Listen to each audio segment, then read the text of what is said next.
কথা তো হলো, এবার চলুন ফ্যাক্টরির দেয়াল আর গোডাউনটা একটু দেখে আসি। মানে আমরা এখন এমন একটা বিভাগে যাচ্ছি যা ফ্যাক্টরির দেয়াল তৈরি করে আর দীর্ঘমেয়াদী শক্তির ভাণ্ডার সামলায়। আমরা এখন লিপিড নিয়ে কথা বলবো।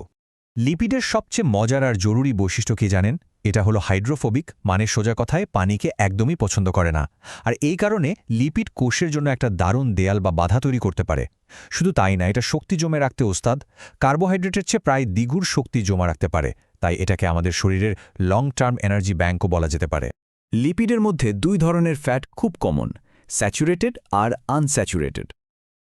ভাবুন, স্যাচুরেটেড ফ্যাটগুলো হচ্ছে একদম সোজা সোজা লাঠির মতো। একসাথে রাখলে কি হবে? খুব টাইট করে প্যাক হয়ে যাবে, তাই না?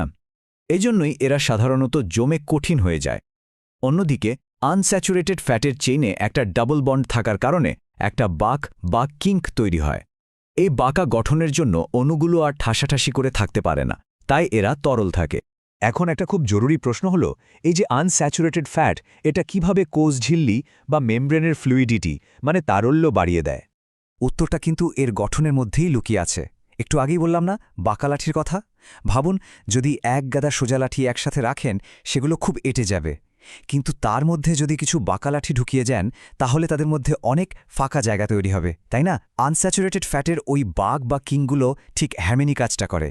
এরা মেমব্রেনের অণুগুলোকে খুব কাছাকাছি আসতে দেয় না, ফলে মেমব্রেনটা অনেক বেশি তরল